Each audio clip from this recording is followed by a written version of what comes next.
మాటలు మనం ధ్యానం చేసుకుందాం.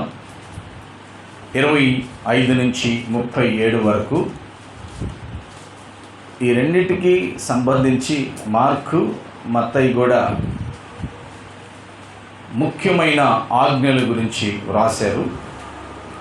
కానీ లూకా సువార్తలో ఒక్కచోటే ఈ ఆజ్ఞలను గురించి ఉదాహరణగా ఉపమానాన్ని యేసుక్రీస్తు వారు తెలియజేశారు. మనం ఈరోజు ఆ ఉపమానాన్ని ధ్యానం చేస్తాం. యేసుక్రీస్తు వారు ఒక మాట చెప్పాడు అంటే దానికి చాలా ఉన్నతంగా మనం తీసుకోవాలి. యేసుక్రీస్తు వారు చాలా చోట్ల ఉపమానాలు చెప్పాడు. శిష్యులు ఏకాంతంగా ఉన్నప్పుడు వాటికి అర్థాలు అడిగారు. వాళ్ళకి మళ్ళా చెప్పి ఇవి కూడా అర్థం చేసుకోలేకపోతున్నారా అని అడిగాడు వాళ్ళని. అంటే నాతో ఉంటూ, నాతో మీరు సంచరిస్తూ అన్నీ చూస్తూ కూడా కనీసం ఉపమానాలు కూడా అర్థం చేసుకోని వెనకబడిపోతున్నారా అనే ఒక బాధని వ్యక్తపరిచారు. కాబట్టి దేవుని వాక్యాన్ని వింటున్నప్పుడు దేవుని కృపను బట్టి మీకు అర్థం అవ్వాలనే ఉద్దేశంతోనే మేము సిద్ధపడి మాట్లాడతాం అలాంటి వారు. కాబట్టి మీరు అర్థం చేసుకోవడానికి ప్రయత్నం చేయండి, అర్థం చేసుకోండి. దేవునికి మహిమ కలుగును గాక. లూకా సువార్త 10వ అధ్యాయం 25 నుంచి 37 వరకు చదవండి ఎవరైనా. 10:25 నుంచి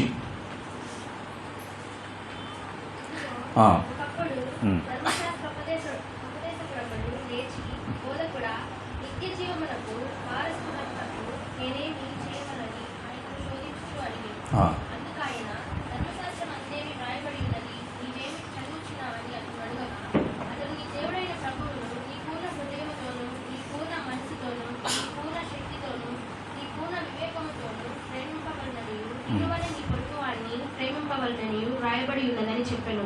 అందుకైన నీవు సరిగా ఉత్తరం ఇచ్చితివి, అలాగు చేయును, అప్పుడు జీవించదవని అతనితో చెప్పాను. అయితే తాను నీతిమంతుడైనట్టు కనపరచకొనగోరి అతడు అవును గాని నా పొరుగు వాడెవడని యేసును అడిగాను. అందుకు యేసు ఇట్లనెను, ఒక మనుషుడు యెరూషలేము నుండి ఇంతవరకు ఆగుదాం. ఇక్కడ ఒక ధర్మశాస్త్ర ఉపదేశకుడు వచ్చి యేసుక్రీస్తుని అడుగుతున్నాడు, బోధకుడా, నిత్య జీవానికి వెళ్ళాలంటే, నిత్య జీవములో వారసత్వాన్ని పొందుకోవాలంటే ఏం చేయాలి? నిత్య జీవంలో నాకు అని ఒక హక్కుని సంపాదించుకోవాలంటే నేనేం చేయాలి? వారసత్వం అంటే ఇది నాది అని నేను సంపాదించుకోవాలంటే నేనేం చేయాలని ఒక ఆయన అడిగాడు. ఈయన ఎవరు? ధర్మశాస్త్రాన్ని నేర్చుకుని బోధిస్తున్న బోధకుడు, యాజకుడు. ఆయన అడిగాడు. యేసుక్రీస్తు వారు సమాధానం చెబుతూ ఉన్నాడు. ఏమని చెప్పాడు? నీ దేవుడైన నీ ప్రభువుని పూర్ణ హృదయముతో, పూర్ణ మనస్సుతో, పూర్ణ శక్తితో, పూర్ణ వివేకముతో ప్రేమింపవలెను. ఇది ఫస్ట్. 2, నిన్ను వలె నీ పొరుగు వారిని ప్రేమించాలి. ఇది సెకండ్. ఎంతకంటే ఇంకేం లేవు. ధర్మశాస్త్రం అంతా దీనిలోనే ఇమిడి ఉంది. ధర్మశాస్త్రంలో 10 ఆజ్ఞలు ఉన్నాయి. ఎన్ని చెప్పాలి? 10 ఆజ్ఞలు. ఎవరికైనా వచ్చా మీలో? 10 ఆజ్ఞలు. కనీసం ఒక్కొక్కరు ఒక్కన చెప్తారా? నేను తప్ప వేరొక దేవుడు ఉండకూడదు, నీ తల్లిని నీ తండ్రిని సన్మానింపుము, నరహత్య చేయకూడదు, వ్యభిచరింపకూడదు, దొంగిలకూడదు, నీ పొరుగు అని దేనిని ఆశింపకూడదు. అయిపోయినాయా? అబద్ధ సాక్ష్యాలు పలకకూడదు, విశ్రాంతి దినమును ఆచరించవలెను. వెరీ గుడ్, అయిపోయి ఉంటాయి. సో ఇవన్నీ ఏంటి? ఆజ్ఞలు. మోషే ఇశ్రాయేలు ప్రజలకు చెప్పాడు. ఇవన్నిట్లో రెండింటిని యేసుక్రీస్తు ఇవన్నీ కలిపి రెండే అన్నాడు. ఏంటి ఆ రెండంటే, నీకున్న మనస్సు, నీకున్న శక్తి, నీకున్న ఆలోచన మొత్తం దేవుని ప్రేమించడానికి ఉపయోగపడాలి. హల్లెలూయా. ఇవన్నీ దేవుణ్ణి ప్రేమించడానికి నువ్వు ఉపయోగిస్తే దొంగతనానికి వెళ్ళవు,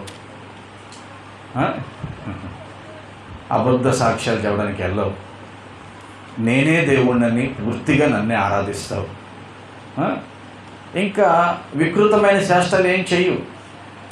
రెండు, నిన్ను నువ్వు ఎలాగ ప్రేమించుకుంటున్నావో అందరిని అలాగ ప్రేమిస్తే ఇంకా పొరుగు అనేది ఏం ఆశిస్తావు? నువ్వు ఆశించు. అంటే 10 ఆజ్ఞలు ఈ 2 ఆజ్ఞలు ఇమిడి ఉన్నవి. ఇవి మనం ఫాలో అవ్వాలి, వీటిని మనం అనుసరించాలి. ఇక్కడే తంటాలు పడుతున్నారు క్రైస్తవ సమాజం. ఇక్కడే పేరుకేమో క్రైస్తవులు అని చెప్పుకుంటాము, ప్రేమ లేని వారిగా ఉంటారు. అందుకే యాకోబు అంటాడు, నువ్వు క్రైస్తవుడు అని చెప్పి నీ నోరుకి అద్దు ఆపు లేకుండా ఉంటే నీ క్రైస్తవ భక్తి వ్యర్థం. నువ్వు క్రైస్తవుడు అని చెప్పి నీ కళ్ళ ముందు పేద విధవరాండులు కానీ, వృద్ధులు కానీ, దిక్కులేని వారు కానీ ఉన్నప్పుడు కనీసం వారిని ప్రేమించటం, ఆదరించటం చేయకపోతే నీ క్రైస్తవ్యం వ్యర్థం. అంటే మతం వ్యర్థం అంటున్నాడు ఆయన. కానీ యేసుక్రీస్తు మతాన్ని స్థాపించడానికి రాలేదు, యేసుక్రీస్తు మార్గాన్ని చూపించడానికి వచ్చాడు. దేవునికి మహిమ కలుగును గాక. యేసుక్రీస్తు మనిషి మృగంగా మారితే మనిషిని మనిషిలా మార్చడానికి వచ్చాడు. ఆమేన్, హల్లెలూయా కదా. మనిషి ఎలా అయిపోయాడు? మనిషిని నాలాగా చేసుకున్నాడు, దేవునిలాగా చేసుకున్నాడు. దేవుని స్వరూపంతో, దేవుని పోలికతో, ఆయన మనస్తత్వం కలిగి ఉండాలని చేసుకున్నాడు. అలా చూసుకుని ఆనందించాడు. అద్దంలో చూసుకున్నట్టు చూసుకున్నాడు. ఆదాముని నాలాగే ఉన్నాడు అనుకున్నాడు, అలా ఆనందించాడు. కానీ కొద్ది రోజులైన తర్వాత ఆ స్వరూపాన్ని కోల్పోయాడు, ఆ మనస్తత్వాన్ని కోల్పోయాడు. ఆ కోల్పోయిన వ్యక్తిని కాపాడుతూ తిరిగి మరలా మనిషిగా చేయడానికే ప్రభువైన యేసుక్రీస్తు లోకానికి వచ్చాడు. ఆమేన్. అందరం చెప్దాం హల్లెలూయా, హల్లెలూయా. మనిషి మనిషిగా బ్రతకాలని, మంచిని మనసే పెంచాలని, మనిషి మనిషిగా బ్రతకాలని, మంచిని మనసుని పెంచాలని, సిలువలో నీవు మరణించి, సిలువలో నీవు మరణించి, మృత్యువునే నీవు ఎదిరించి, వెలసిన దేవుడ నీవే, పాపుల రక్షకు నీవే, హృదయమే నీ ఆలయం క్రీస్తు, నీ నామమే నా గానం, విదితము కాదే ఇలలో ఎవరికి వివరింపగలి పావన రూపం, హృదయమే నీ ఆలయం క్రీస్తు. హల్లెలూయా. ఎందుకు వచ్చాడు? మనిషిని మనిషిగా మార్చాలని. రూపం కోల్పోయాడు, ప్రేమను కోల్పోయాడు, కఠినత్వం వచ్చింది. మనం ఇప్పుడు సమాజంలో చూస్తున్నాం ఎలా ఉంది. కొంతమంది కోపాలు వచ్చి కొట్టుకుంటున్నారు, చేతులతో కాదు, రాళ్లతో, కర్రలతో, కత్తులతో కొట్టుకుంటున్నారు. అంటే ఎదుటి మనిషి మీద ప్రేమ ఉందా? ఏమైపోయాడు? అది చేసేది ఎవరు? మృగాలు. ఆకలయ్యి మనిషిని పీక్కు తింటాయి. మరి మనిషి అప్పుడు ఏమైపోయాడు చెప్పాలి? ఏమైపోయాడు? మృగంలాగా అయిపోయాడు. ఆ మృగంలాగా ఉన్న మనిషిని మనిషిగా చేయాలి. ఆ మనిషిగా ఎవరైతే మారుతారో వారే నిత్య జీవానికి వారసులుగా అవుతారు. దేవునికి మహిమ కలుగును గాక. నిత్య జీవం వారి సొంతం. అది ఒక ఆయన వచ్చి అంటాడు, ఆయన నీతిమంతుడిగా చుట్టుపక్కల వారందరికీ కనబరుచుకోవడానికి ఆయన ఊరికి అడగల. స్వార్థం ఉంది ఆయన అడగటంలో. స్వార్థం ఉంది. యేసుక్రీస్తుని గలిబిలి చేయాలనుకున్నాడు, యేసుక్రీస్తులో తప్పు చూపించాలనుకున్నాడు. వచ్చి నేను నిత్య జీవానికి వెళ్ళాలి, నిత్య జీవంలో వారసులు ఉండాలంటే ఏం చేయాలి అని అడిగాడు. యేసుక్రీస్తు చక్కని సమాధానం చెప్పాడు. ఆహా, నువ్వు చెప్పిన ఆజ్ఞలను బట్టి చూస్తే సర్వాంగ హోమాల కంటే, సర్వాంగ బలుల కంటే ఇది చాలా శ్రేష్టమైనదే అన్నాడు. ఇది మార్కు సువార్తలో ఉంది. చూడండి, మార్కు సువార్త 12వ అధ్యాయము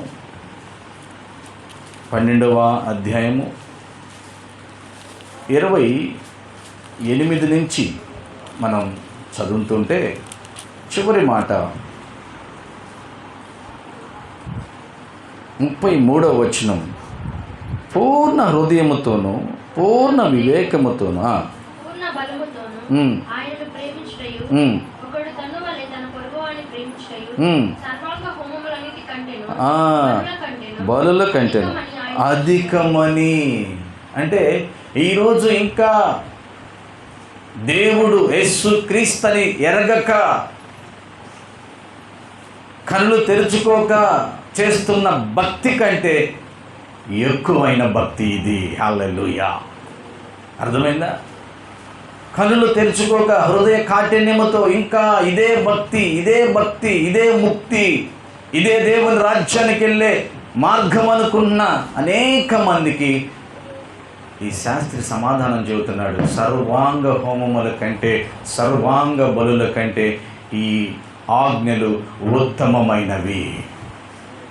నిన్ను వల్ల నీ పొరుగు వారిని ప్రేమించటం అంటే, నన్ను నేను ఎలాగా ప్రేమించుకుంటానో, నేనంటే నాకు ఎంత ఇష్టమో ఎదుటి వారిని కూడా అదే విధంగా ప్రేమించాలి. ఆ ప్రేమ మనం కలిగి ఉండాలి. సహజంగా ఆ ప్రేమ కుటుంబం వరకు ఉంటుంది.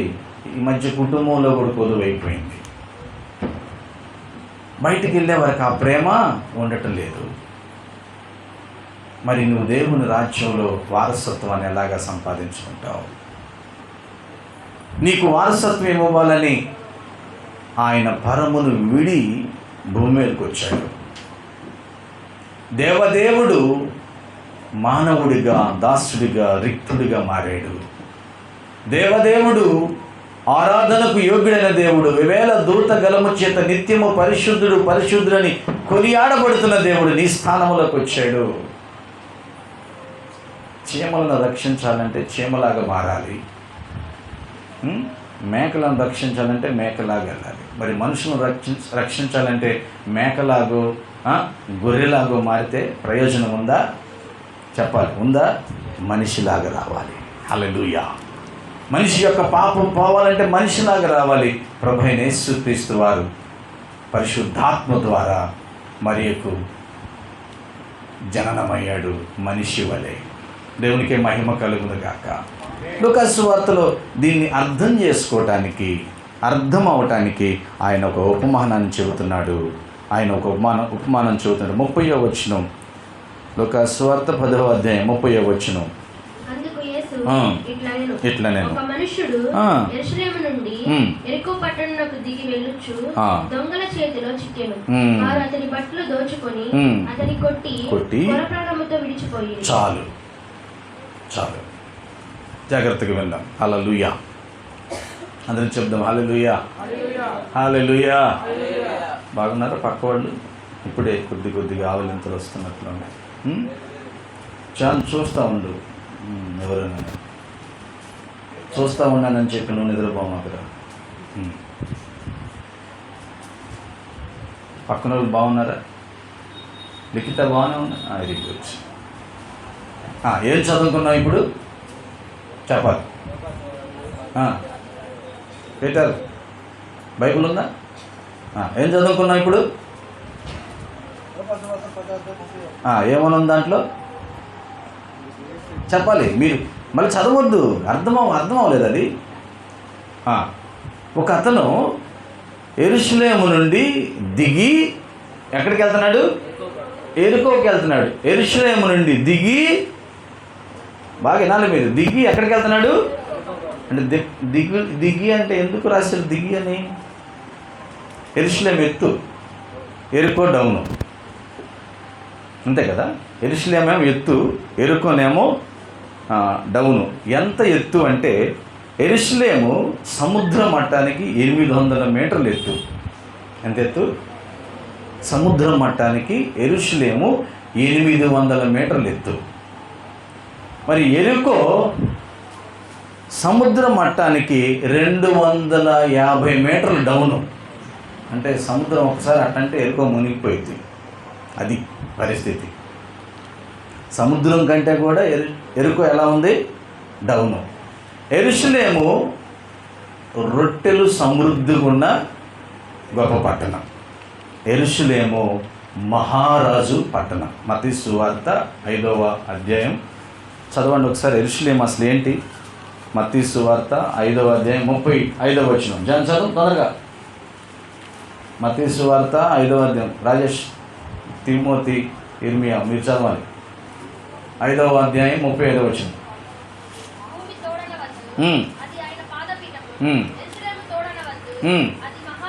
మహారాజు పట్టణం. యెరూషలేము ఎవరిది?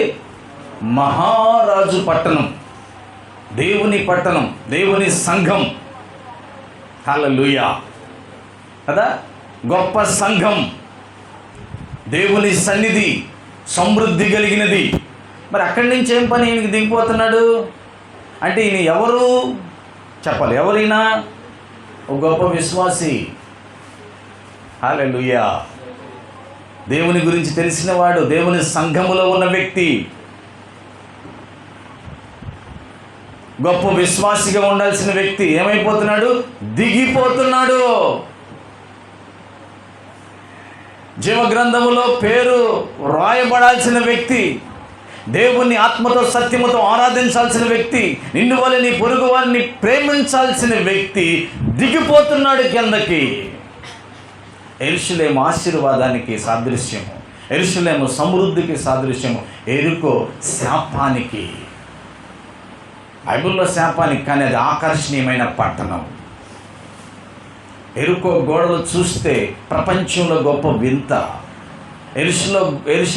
ఎరుకో గోడల మీద రథాలు తిరుగుతాయి. ఎరుకో గోడ అంత గట్టిగా ఏ గోడ లేదు. అది చూడటానికి చాలా సుందరమైన పట్టణం. మేబీ బాగా సుందరంగా ఉందని పరిగెడుతున్నాడేమో. మనందరికీ తెలుసు ఎవరు యెరూషలేము నుంచి వేరే చోటకి వెళ్ళి అన్నీ పోగొట్టుకుని వచ్చారు.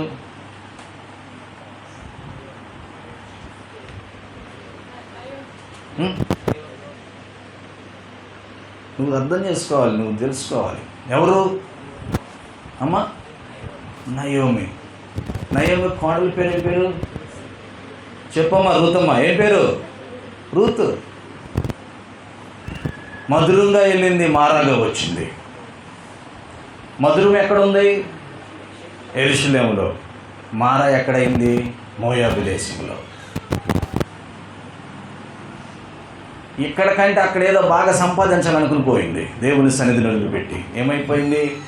భర్త పోయాడు, 2 కుమారులు పోయారు, ఒక కోడలు కొద్దిలే అని వెళ్ళిపోయింది, ఒక కోడలు వెంటబడి వచ్చింది. ఈరోజు చాలామంది విశ్వాస జీవితం నుంచి దిగజారిపోతున్నారు. దేవుణ్ణి ప్రేమించటం, దేవుణ్ణి ఆరాధించటం, నిన్నువల్ల నీ పొరుగు వారిని ప్రేమించటం కష్టమైపోయి, దేవుని రాజ్యంలో వారసత్వాన్ని పొందుకున్న నీవు నాకు వద్దు అనుకుంటున్నావు. అయ్యో, అదే నీ పేరు వారసత్వంలో ఉంది. ఇప్పుడు నువ్వేమంటున్నావు? నేను దిగజారిపోతాను, నాకు యెరూషలేము వద్దు, నేను దిగజారిపోతాను. అందుకే అక్కడ అంటున్నాడు ఏమంట, ఏ man who was go down, ఉండాల్సిన ప్రదేశంలో ఉండకుండా వెళ్ళిపోతున్నాడు కిందకి. దేవుడు నీకు ఒక చక్కటి ఆధిపత్యాన్ని ఇచ్చాడు. ఆమేన్, హల్లెలూయా. దేవుడు నీకు ఒక చక్కటి గౌరవాన్ని ఇచ్చాడు ఆయన సన్నిధిలో, ఆయన సంఘములో. అది చాలక ఏమైపోతున్నావు? దిగజారిపోతున్నావు. దేవుడు నిన్ను ఆశీర్వదించాడు, ఒక చక్కటి కుటుంబంగా మంచి బిడ్డలనిచ్చాడు, మంచి ఇల్లునిచ్చాడు, రోజు సమృద్ధినిచ్చాడు, చక్కటి ఆరోగ్యంతో పనిచేసుకునే శక్తినిచ్చాడు. ఆయన ఆరాధించగలుగుతున్నావు, కానీ నువ్వు దిగజారిపోవడానికి ఇష్టపడుతున్నావు. వాక్యం వింటున్నా ప్రియ సహోదరి సహోదరుడా, ఏమని బిడ్డలారా, దేవుని సన్నిధిలో ఉండవలసిన నీవు దిగజారవద్దు. దిగజారిపోతున్నాడు. ఇక్కడ అర్థమవటానికి యేసుక్రీస్తు ఆ శాస్త్రితో చెబుతున్నాడు, దిగజారిపోతున్నాడు అంట. దిగజారిపోతే ఏమవుతుందండి? అక్కడ చెప్పండి, దిగజారిపోయిన వ్యక్తికి ఏమవుతుంది? చదవాలి అక్కడ. లూకా సువార్త 10వ అధ్యాయం 31 కాదు 30వ వచనం. ఒక కాదమ్మా, అందుకు యేసు ఇట్లా, ఓకే, ఒక మనుష్యుడు యెరూషలేము నుండి దిగి వెళ్ళొచ్చు. ఇక్కడ ఏమైంది? దిగి వెళ్ళొచ్చు. మొదటికి ఎవరు దొరికాడు? చెప్పాలి, ఎవరు దొరికాడు? దిగ్గజారిపోతే దొంగలు దొరుకుతావు నువ్వు. ఎవరు దొరుకుతారు? నీ జీవితం దిగజారిపోయిందంటే నువ్వెవరు దొరుకుతావు? రాబర్స్, దొంగలు దోచుకుంటారు నిన్ను, ఇష్టం వచ్చినట్టు దోచుకుంటారు నిన్ను. ఎక్కడ ఉండాల్సినాడు నువ్వు? సేఫ్టీ ప్లేస్లో ఉండాల్సినాడు. ఎక్కడ ఉండాల్సినాడు నువ్వు? దేవుని మహారాజు పట్టణంలో ఉండాల్సినాడు. ఎక్కడ ఉండాల్సినావు? దేవుని సంఘములో, ఆయన స్వరక్తం ఇచ్చి సంపాదించిన సంఘములో ఉండవలసిన వ్యక్తివి. ఎక్కడికి వెళ్ళిపోతున్నావు? దిగజారిపోతున్నావు. ఫస్ట్ నిన్ను దొంగలు కొడతారు, దొంగలు పట్టుకుంటారు, దొంగలు చూస్తారు. ఎవరు దొంగ? దొంగ ఎవడు? వెరీ గుడ్, సాతాను. జాన్ చెప్పలు కూడా దొంగ సార్. దొంగ ఎవడు? సాతాను. ఇంట్లో చెప్ప పెట్టకుండా వెళ్తే దొంగలు పట్టుకుంటారు. ఇంట్లో చెప్ప పెట్టకుండా ఇంట్లో ఒక సాటకని చెప్పి ఇంకో సాటకు పరిగెడితే వారిని దొంగలు పట్టుకుంటారు, బైక్ తీసుకుంటారు. ఇక్కడ దాకే డాడీ అని చెప్పి అక్కడి నుంచి మరో సాటకి వెళ్తానికి ప్రయత్నం చేస్తారు యవ్వన బిడ్డలు. కాలేజీ నుంచి ఇంటికి తిన్నగా రాకుండా ఇంకొక సాటకి వెళ్ళి టైంని ఎట్టగట్ట కవర్ చేద్దాం అనుకుంటారు, దొంగలు పట్టుకుంటారు. జాగ్రత్త. ఆ టైంని కవర్ చేసి పెందలకాడ రావడానికి ఏదో తొందరపాటు పని చేస్తావు, అక్కడే దొరికిపోతావు. స్పీడ్గా వెళ్ళాలి, షార్ట్కట్లో వెళ్ళాలి.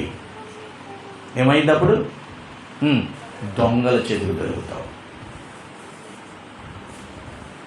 దొంగలు పట్టుకుంటారు. ఎవరు చెప్పాలి? దొంగలు.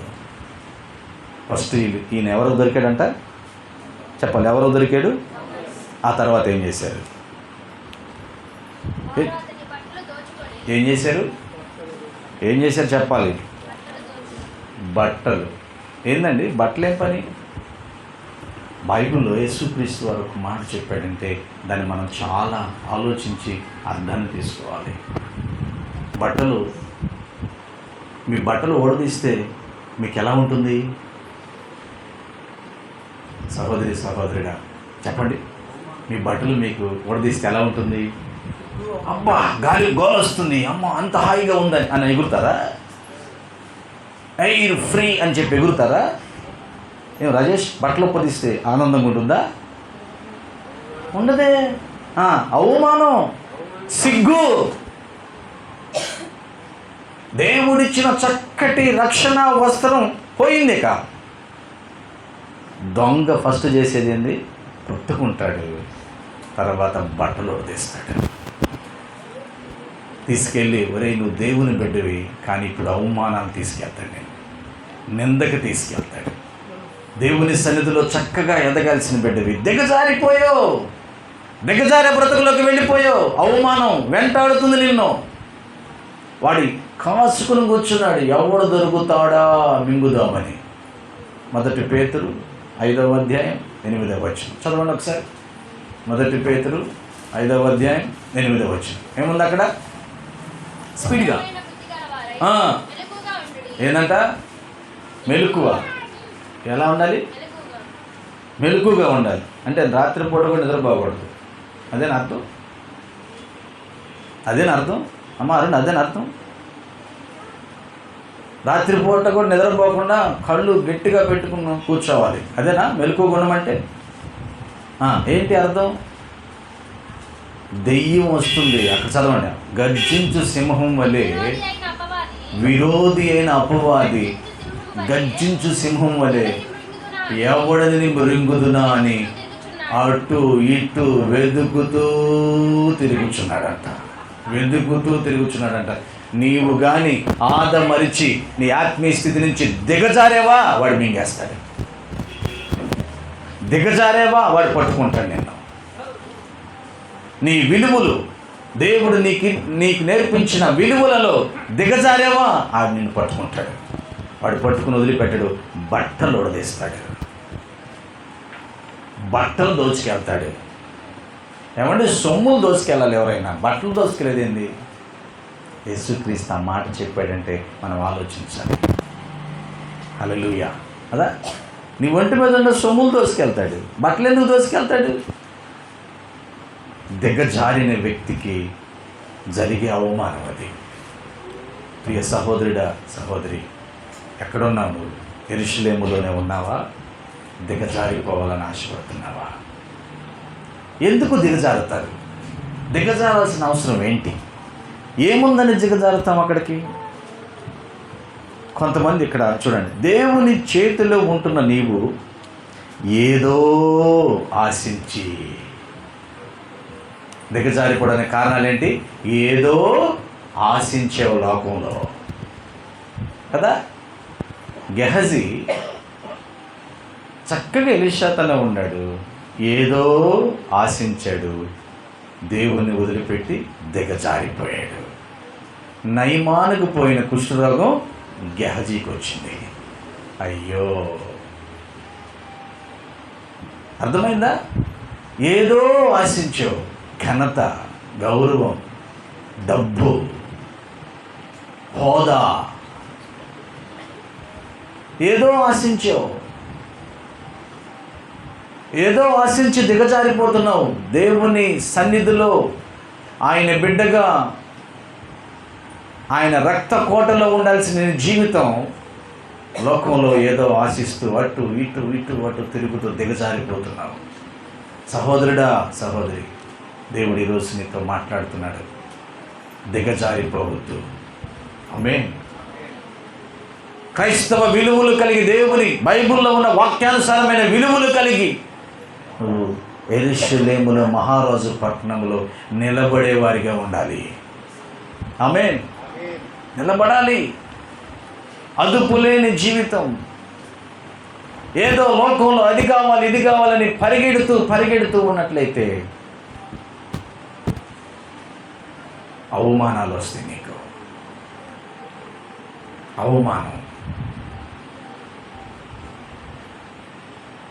అవమానం నుంచి విడిపించటానికి యేసుక్రీస్తు వచ్చాడండి. దేవునికి మహిమ కలుగును గాక. అందరూ చెప్దాం హల్లెలూయా, హల్లెలూయా. తర్వాత బట్టలు ఉడి తీసిన తర్వాత ఏమైంది? కొట్టారంటండి. కొట్టారు ఆయన్ని. ముందు పట్టుకున్నారు దొంగలు, తర్వాత బట్టలు ఉడి తీశారు, ఆ తర్వాత ఏం చేశారు? కొట్టారు, విపరీతంగా కొట్టారు. హలో, దిగజారిన జీవితాల్లో జరిగే విపరీతమైన కార్యాలు. ముందు పట్టుకుంటారు దెయ్యం, తర్వాత బట్టలోడు తీసిద్ది, ఆ తర్వాత చేతికి దొరికేవు కదా ఇష్టానుసారంగా కొట్టింది. చచ్చేదా కొట్టదో, స్పృహ కోల్పోయేంత వరకు కొట్టింది. చచ్చేదా కొట్టదో, నువ్వు బ్రతికే ఉండాలి, కానీ నువ్వు ఏమి చేయాలో నీకు తెలియకూడదు. స్పృహ కోల్పోయేంత వరకు కొట్టింది. వాక్యం వింటున్న ప్రియ దేవుని బిడ్డారా, ఈ మాటలు వింటున్న మీలో, ఈ మాటలు వింటున్న మనలో చాలామంది స్పృహ కోల్పోయారు. స్పృహ కోల్పోయారు అంటే ఇప్పుడు వింటున్న మాటలు కూడా నాకు కాదేమో అనుకుంటున్నారు. స్పృహ లేదు. స్పృహ లేని వాడికి ఎంత గిచ్చినా అబ్బా నొప్పి లేదండి, అబ్బా నొప్పి లేదండి అంటారు కదా. ప్యారలైజ్, పక్షవాయువు వచ్చింది ఆ శరీరానికి, బ్రెయిన్ పనిచేయదు, అవయవాలు పనిచేయవు.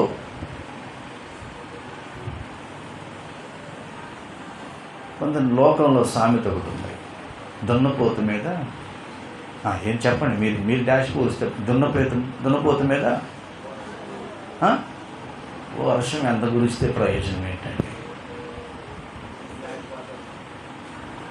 దానికి కమ్మగా ఉంటుంది, హాయిగా ఉంటుంది. పోయండి ఇంకపోయండి హ్యాపీగా ఉంటుంది. హల్లెలూయా. జాగ్రత్త, దేవుడు నిన్ను ప్రేమిస్తున్నాడు. హల్లెలూయా.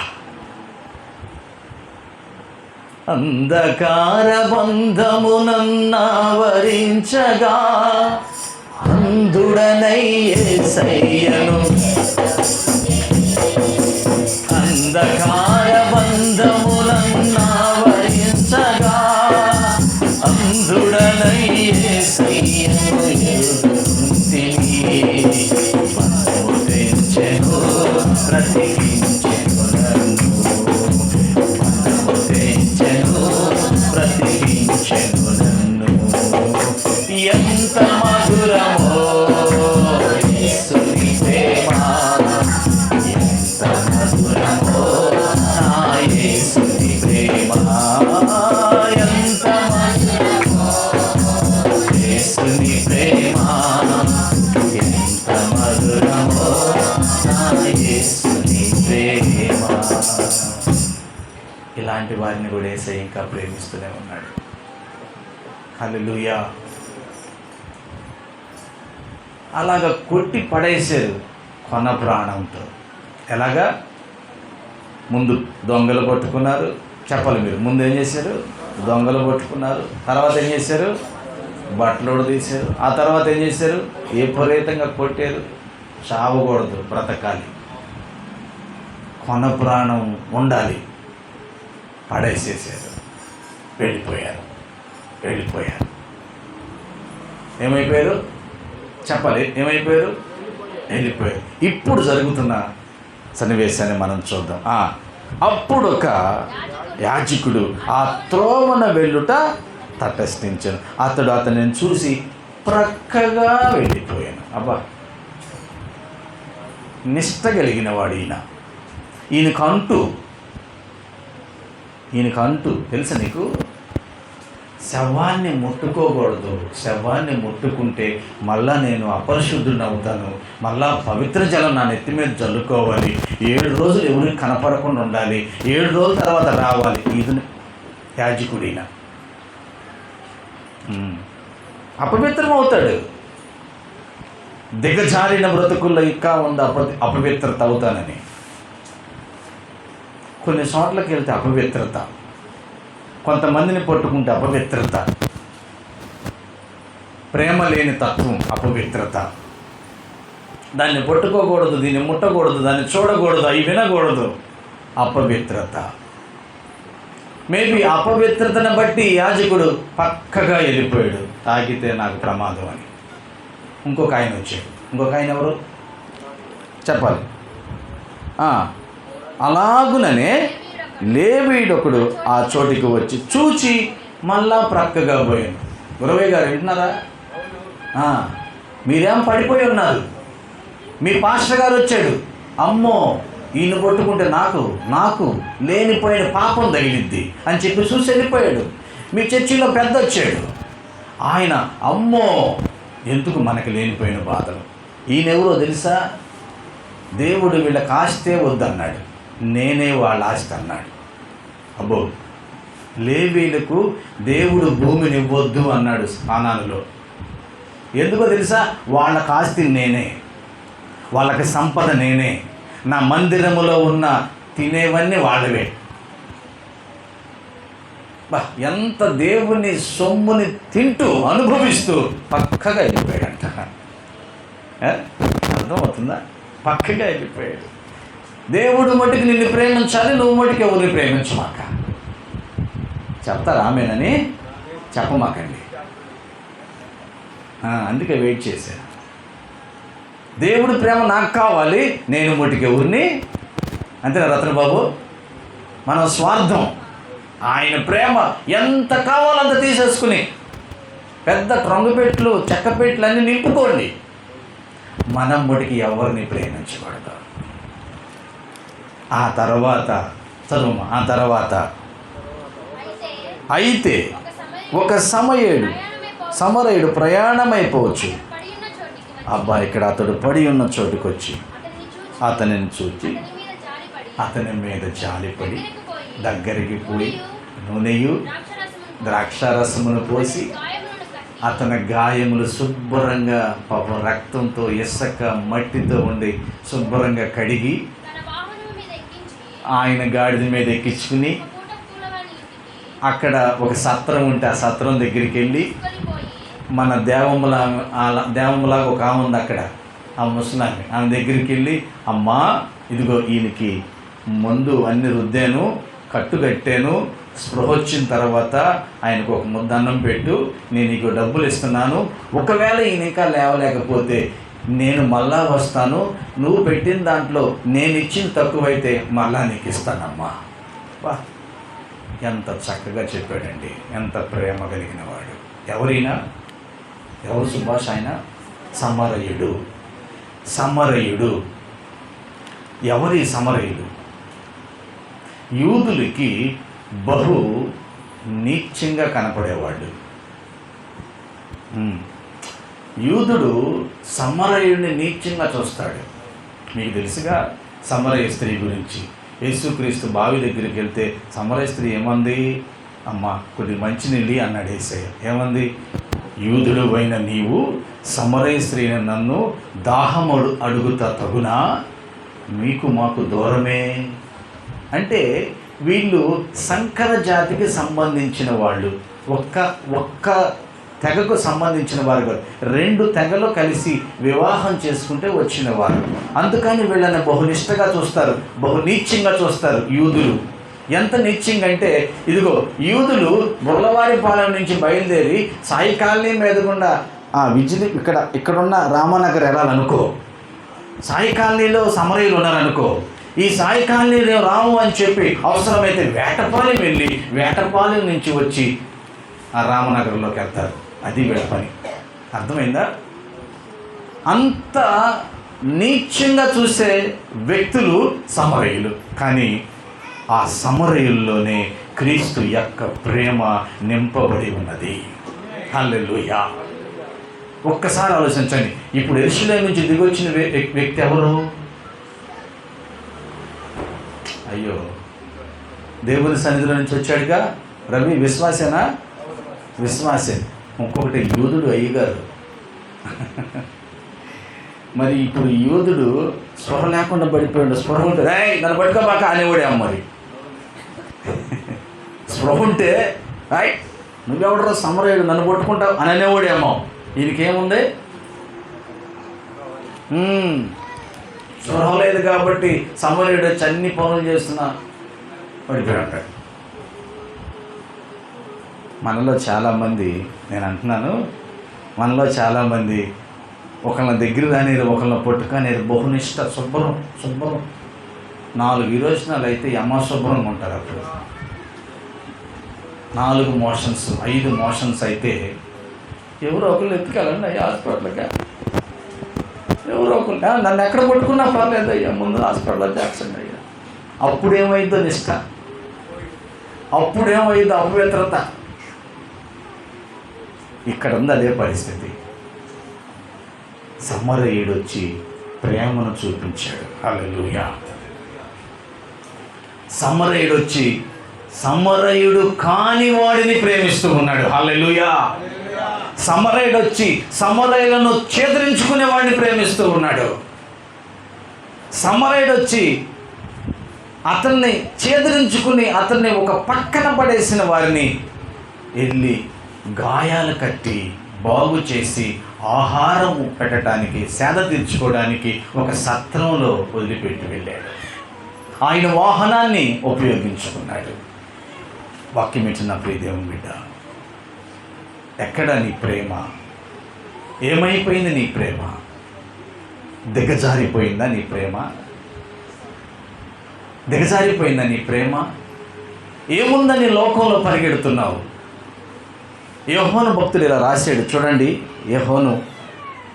మొదటి యోహోను భక్తుడు ఇలా రాస్తున్నాడు చక్కగానే మాటలు. మొదటి యోహోను పత్రిక 2వ అధ్యాయం 15వ వచనం. తొందరగా. ఈ లోకమునైనను లోకములో ఉన్న వాటినైనను ప్రేమింపకుడి. ఎవడైనను లోకమును ప్రేమించినడలా తండ్రి ప్రేమ వానిలో ఉండదు. లోకముతో ఉన్నదంతయు అనగా ఒకటి ఏముందంట? శరీరాశ, నేత్రాశ, జీవపు డంబమును తండ్రి వలన పుట్టినవి కావు, ఈ లోక సంబంధమైనవే. లోకమును దాని ఆశయు గతించిపోవును గాని దేవుని చిత్తమును జరిగించువాడు నిరంతరము నిలుచును. హల్లెలూయా! అందరం చెప్దాం హల్లెలూయా! లోకంలో ఏముంది? నేత్రాశ, కంటికి చక్కగా ఉంటుంది. మన జయజమ్మ గారు అమ్మమ్మ ఎవరామి? అవ్వమ్మ. చెప్పండి అందరూ పిల్లలు. అమ్మమ్మ అందరికీ. ఆమె ఎవరు? చెప్పండి ఎవరు ఆమె? అవ్వమ్మ.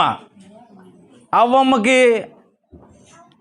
గ్రేట్ హస్బెండ్ ఆదాం గారు. ఆయన చెట్టు చూపిస్తున్నాడు, అమ్మ జాగ్రత్త అమ్మ అంటున్నాడు. అటు వెళ్ళి పాదులకు నీళ్ళు పట్టి వస్తున్నాడు. అంతలోకి వచ్చింది ఎవరు? మంచి లవర్, దుష్టుడు. నువ్వు ప్రేమించకపోయి నిన్ను ప్రేమిస్తాడు, నువ్వు ముద్దు పెట్టకపోయి నిన్ను ముద్దు పెడతాడు, నువ్వు కౌగులించుకోకపోయి నిన్ను కౌగులించుకుంటాడు. వాడికి సిగ్గుండదు. నీ ఇంట్లో ఉండటమే, నిన్ను నాశనం చేయటమే వాడి ప్రధానమైన పరిస్థితి. వాడికే సిగ్గుండదు. వచ్చేసాడు. అవమ్మ బాగున్నావా? బాగున్నాను. మీ ఆయన రోజు అన్నం పెడుతున్నాడా? ఏం పెడతాం, రాత్రి అన్నంగా బిర్యానీ అడిగాను, ఇంతవరకు తేలా. ఎప్పుడు ఇంతే, నాకు తెలుసు. వాడు నిన్ను సరిగ్గా చూడ్డు. వదిలేయి వాడిని, వదిలేయి. వాడి దగ్గర ఉండదు. నువ్వు మొన్న అన్నంగా చెప్పావు బట్టలు దామని, మంచి చీర దామని. తెచ్చాడా? తేలేదయ్యా. లేచిన కాడి నుంచి ఆ బట్టలు తేకుండా వాళ్ళకి వీళ్ళకి తీసుకొస్తున్నాడయ్యా. వదిలేయి వాడిని. దెయ్యం వచ్చాడు. అవమ్మా, దేవుడు ఈ చెట్టు గురించి ఏం చెప్పాడు నీకు? అయ్యా చూడమన్నాడు కానీ ముట్టుకోవద్దన్నాడు. అయ్యా దొరికావు అవమ్మా. ముట్టుకోవచ్చు, ఎక్కొచ్చు, ఉయ్యాలోగొచ్చు, కాయ ముట్టుకు తినకూడదు అన్నాడు. ఆ సంగతి ఎవరు తెలుసు? దెయ్యానికి తెలుసు. వెంటనే ఆహా అలాగా, ఏమీ కాదు, నువ్వు దేవదూత వలె అవుతావు. నువ్వు కానీ తిన్నావా ఎవరైపోతారు? మీరు చస్తారనే సంగతి మర్చిపోయింది. ఇక దేవుడు ఏం చెప్పాడు? ఇది తిన్న దినమున 2:17 ఆదికాండము 2:17 ఇది తిన్న దినమున సస్తారు మీరు అంతే అని అన్నాడు. కానీ ఏమేమంటుంది? బ్రతుకుతారు మీరు, బ్రతకటమే కాదు దూతలు అయిపోతారు మీరు అంటుంది. నువ్వు అవ్వచ్చుగా, నువ్వెందుకు రోడ్ల మీద తిరుగుతున్నా సిగ్గు శరము లేకుండా? నువ్వు అవ్వచ్చుగా, ప్రతి కుటుంబంలో ఎందుకు తగాదలు పెడుతున్నా? అమ్మా నిజంగా ఏమేమా అవ్వమ్మకి జ్ఞానం ఉంటే నువ్వు అవ్వచ్చుగా, సర్పమా అనవచ్చుగా, నాకెందుకు అని అనొచ్చుగా. అంటారా మీరు ఎవరైనా? ఆహా మీ ఆయన ఇట్ట అంటగా అట్ట రాక్క, రే దాని సబ్ తీసుకురండి, 2 గ్లాసులు పోయండి ఆంటీకి. కూర్చో, ఇంకా చెప్పు. అరే మీ ఆవిడ ఏంది వాళ్ళతో మాట్లాడు? నిజమా బ్రదర్? టీ చెప్పు, కూర్చుందాం రా అన్న. ఎంత చక్కగా వింటావో సాడీలు చెబుతుంటే, ఎంత చక్కగా వింటావో. ఈ లోకం మనల్ని మాయలోకి తీసుకెళ్తుంది. జాగ్రత్త. ఈ లోకంలో ఉన్నంత నేత్రాశ. అప్పుడు దాకా చెట్టు బాగానే ఉందంట.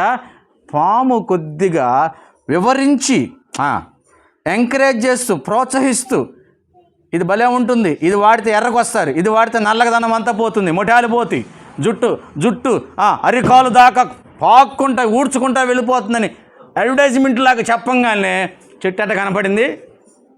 చూపునకు రమ్యముగా, ఆహారమునకు మంచిదిగా కనపడిందంట. అప్పుడు దాగలదా? అడ్వర్టైజ్మెంట్ ఇస్తే కానీ మన కళ్ళు తెరవబడతాయి. తిన్నారు, చచ్చారు. లోకంలో ఉన్నదంతా నేత్రాశ, శరీరాశ, జీవపు దమ్మం, ఇదంతా గతించిపోతుందండి. దీనికోసం నువ్వు దేవుని సన్నిధిలో ఉండాల్సిన జీవితాన్ని దిగజార్చుకోబాక. దిగజార్చుకున్నావా దొంగలు నిన్ను కొడతారు, బట్టలు తీస్తారు, స్పృహ కోల్పోయేంత వరకు కొట్టి నిన్ను వదిలిపెట్టి వెళ్ళిపోతారు. కానీ దేవుడు నిన్ను ప్రేమిస్తున్నాడు. హల్లెలూయా. దేవుడు నిన్ను ప్రేమిస్తున్నాడు. పరమును వీడిన ప్రేమ నాకై. వెరీ గుడ్, మంచోళ్ళు మీరందరూ. అటువంటి గొప్ప ప్రేమ ఆయన ప్రేమ. నాకై పరిగెత్తిన ప్రేమ, నాకై కౌగిలించుకున్న ప్రేమ, నాకై ముద్దాడిన ప్రేమ అయింది. హల్లెలూయా. అయ్యో, ఒకవేళ తెలిసిన వాళ్ళు వచ్చి వదిలి వెళ్ళిపోయారు అనుకుంటున్నావేమో. నిన్ను చేదరించుకునే వ్యక్తి, నువ్వు కాదనుకున్న వ్యక్తి నీ కోసం వచ్చి నిన్ను బాగు చేయడానికి సిద్ధంగా ఉన్నాడు. ఏడు చెప్పలు కొడదాం. హల్లెలూయా. నువ్వు వద్దనుకున్నావు ఆ వ్యక్తిని. ఆ వ్యక్తి నాకు అవసరం లేదు అసలు. ఆ వ్యక్తి బాగు చేస్తే నేను బాగుపడినా. ఆ వ్యక్తి సువార్త ద్వారా నేను రక్షణ రాదు అనుకున్నా. ఆ వ్యక్తి నిన్ను బాగు చేయడానికి వచ్చాడు. ఇప్పుడు యేసుక్రీస్తే ఎవరు దేవుడు అంట? యేసుక్రీస్తు. కులాలు పిలిస్తే చెబుతున్నారు ఆ దేవుడు నాకు వద్దండి, ఆ దేవుడు మాల మాదిగల దేవుడు అండి, ఆ దేవుడు మాకొద్దు. ఆ దేవుడే నిన్ను నిత్య జీవానికి వారసుడిగా చేయగలిగిన దేవుడు. హల్లెలూయా, హల్లెలూయా. ఆ దేవుడే. ఆ దేవుని భక్తులను చూసి కూడా దూరంగా వెళ్ళిపోతున్నావు నువ్వు. కానీ ఆ దేవుడే నిన్ను రక్షించగలడు. ఆ దేవుడే నిత్య జీవానికి నిన్ను తీసుకెళ్ళగలడు. వేరే దేవుడు లేడు. ఆయనే మంచి సమరయుడిగా వచ్చి మనకు పనిచేస్తున్నాడు. దేవునికి మహిమ కలుగును గాక. మంచి సమరయుడిగా వచ్చి గాయాలు కడుతూ ఉన్నాడు. చూడండి, ఎఫెసీయులకు రాసిన పత్రిక, బైబిల్లో చూద్దాం. ఎఫెసీయులకు రాసిన పత్రిక ఎంత చక్కగా రాశాడు ఈ భక్తుడు. 2వ అధ్యాయం 1 నుంచి, మీ అపరాధముల చేతన పాపముల చేతన మీరు చచ్చిన వారై ఉండగా ఆయన మిమ్మును క్రీస్తుతో కూడా బ్రతికించెను. హల్లెలూయా. క్రీస్తుతో కూడా మనల్ని బ్రతికించిన దేవుడు ఆయన. ఆ ప్రేమను మనం అర్థం చేసుకోవాలి. ప్రేమ, ఇది గ్రీకు పదంలో ప్రేమ అనే దానికి 4 అర్థాలు ఉన్నాయి. 4 అర్థాలు ప్రేమలో. అన్ని ప్రేమలు ఒకట అమ్మా? అన్ని ప్రేమలు ఒకట? చెప్పండి. యేసుక్రీస్తు యొక్క ప్రేమ అగాపే ప్రేమ. ఆమేన్. శాశ్వతమైన ప్రేమతో నేను నిన్ను ప్రేమించుచున్నాను. హల్లెలూయా. కాబట్టి నేను విడువక నీ పట్ల కృప చూపిస్తాను. ఇది ఆయన ప్రేమ. ఇది ఆయన ప్రేమ. యోహాను 3:16, దేవుడు లోకమును ఎంతో ప్రేమించను కాగా.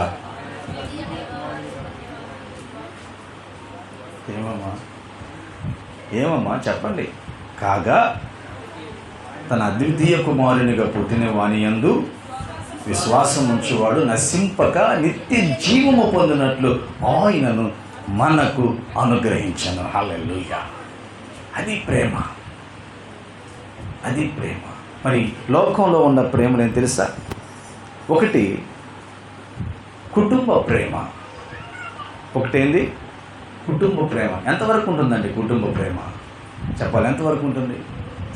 మేబీ ఇప్పుడు గురవయ్య గారికి అర్థమైపోయింది ఎంత ప్రేమించాడు. గుండెల మీద తన్నించుకున్నాడు, భుజాల మీద ఎక్కించుకున్నాడు, తిప్పాడు. ఇప్పుడు ఉంటుంది అదే ప్రేమ. వాళ్ళకి భార్య వస్తుంది, వాళ్ళకి భర్త వస్తాడు, వాళ్ళ కుటుంబం అయిపోయింది. ఆ ప్రేమ అంతటితో అయిపోయింది. రెండో ప్రేమ ఫిలోనియా అంటారు. ఇది ఫ్రెండ్స్ ప్రేమ, స్నేహితుల ప్రేమ. యవనస్తులు అరేనండి, చిన్నపిల్లలు అరేనండి. ఇది ఫ్రెండ్షిప్. ఎటువంటి friendship? Boy friend, girl friend, ఇంకా ఫ్రెండ్, నా కోసం వాళ్ళ ఇల్లు వదిలొచ్చిన ఫ్రెండ్, నా కోసం ఏదైనా చేసే ఫ్రెండ్.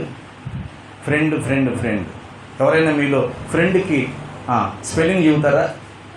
ఫ్రెండ్కి చెప్పమ్మా. FRIEND అంటే ఏంది? అయిపోయింది, కథం. END అంటే ఏంది? End. Boy friend, girl friend, ఇంకెంత ఫ్రెండ్, అందరు ఎండే. ఎవడు ఉండడం అంటావు? ఉంటాడా? ఉండడా? ఈ ఫ్రెండ్షిప్ అంతా ఎండ్. END లేదు. డాడీ, మమ్మీ, అస్సలు వాడికి నేనంటే ఎంత ప్రేమ తెలుసా? ఎండ్. ఉండడు. అర్థమవుతుందా ఈ స్టోరీ? ఏ ఫ్రెండ్ మనతో ఉండడు, ఎండ్ అయిపోతాడు. ఇంకొకటి ఉంది ఎరోస్, శరీర సంబంధమైన ప్రేమ. బాగుంటే ఉంటుంది. ఆశ తీరిందాకే. ఆశ తీరితే అవసరం లేదు. అమ్మాయి మీద అబ్బాయికి శరీర సంబంధమైన ఆశ తీరితే అవసరమైతే యాసిడ్ పోస్తారు, పెగ్గు వస్తారు, నాకు అవసరం లేదంటారు. ఇది ఒక ప్రేమ. ఇది ఇవన్నీ మంచి ప్రేమలా?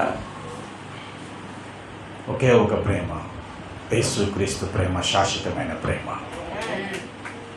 నువ్వు తిట్టినా నిన్ను ప్రేమించే ప్రేమ, నువ్వు చేదరించుకున్నా నిన్ను హత్తుకునే ప్రేమ. హల్లెలూయా. నువ్వు వద్దనుకున్నా నిన్ను శాశ్వత జీవానికి వారసుడిగా చేయాలనుకునే ప్రేమ అది. ఆమేన్. అది ఉన్నతమైన ప్రేమ. ఆ సమరయుడు ఆ ప్రేమ కలిగి ఉన్నాడు. ఆ సమరయునికి అంత గొప్ప ప్రేమ ఉంది. ఈ మాట యేసుక్రీస్తు వారు ఆ శాస్త్రితో చెబుతుంటే, ధర్మశాస్త్రోపదేశకుడితో చెబుతుంటే ఆహా అని అన్నాడు. వెంటనే యేసుక్రీస్తు వారు అన్నాడు, నీవును అలాగే చేయండి. దేవునికి మహిమ కలుగును గాక. నీవు అలాగే చేయి. వాక్యం వింటున్న ప్రియ దేవుని బిడ్డారా, ఒక్కసారి మనం ఈ మాటలు జ్ఞాపకం చేసుకుందాం. ఎక్కడుంది నీ ప్రేమ? ఎక్కడ ఉండాల్సిన వాడివి? ఎటువంటి ప్రేమలో జీవించాల్సిన వ్యక్తివి? ఎక్కడికి దిగజారిపోయావు? దేనికోసం? లోకంలో ఉన్నదానికోసమా? లోకంలో ఉన్నంత మాయండి. లోకంలో ఉన్నదంతా శరీరాశ, నేత్రాశ, జీవపు డంబము. లోకమును గతించును, దాని ఆశ అంతా పోయింది ఒకరోజు. ఏమి ఉండవు. ఇవేమి. కానీ దేవుని యొక్క ప్రేమ నిలిచి ఉంటుంది. ఆయన ప్రేమ ఎట్టండి తెలుసా? ఆకాశము కంటే ఎత్తైనది, సముద్రము కంటే లోతైనది. ఆకాశము కంటే సముద్రము లోతైనది. నా తల్లి కన్నా, నా తండ్రి కన్నా మిన్నైనది నీ ప్రేమ. నా తల్లి కన్నా, నా తండ్రి కన్నా మిన్నైనది నీ ప్రేమ. మిన్నైనది నీ ప్రేమ. హల్లెలూయా. మిన్నైనది యేసయ్య ప్రేమ. ఎందుకంటే మరి ఆ ప్రేమను వదిలేసుకుని వెళ్ళిపోతావు. ఏం కావాలని? ఒక్కసారి నువ్వు జారిపోవాలని ఆశపడితే దొంగలకు దొరికిపోతావు. వారు బట్టలు వదిలేస్తారు, వారు కొడతారు, కొన ప్రాణంతో వదిలేస్తారు. ఒకవేళ నువ్వు ఆ స్థితిలో ఉన్నట్లయితే నా యేసయ్య నిన్ను ప్రేమిస్తున్నాడు. హల్లెలూయా. నా యేసయ్య వచ్చిందే నిన్ను సత్రమనే సంఘములో చేర్చడానికి. హల్లెలూయా. నిన్ను బాగు చేసి చేరుస్తున్నాడు, బాగు చేసి నిన్ను సంఘంలో చేర్చాలని ఆశపడుతున్నాడు. చేరడానికి నువ్వు సిద్ధంగా ఉన్నావా? ఆ పాపాలను కడిగి వేసుకుని, ఆ వ్యతిరేకతను తొలగించుకుని ఇష్టమైన వాడిగా జీవించాలని ఆశపడుతున్నావా? ఆశపడినట్లయితే రండి, దేవుడు ఆ వారసత్వాన్ని, ఆ నిత్య జీవుల వారసత్వాన్ని మనందరికీ అనుగ్రహించును గాక. ఆమేన్. లేచి నిలబడదాం.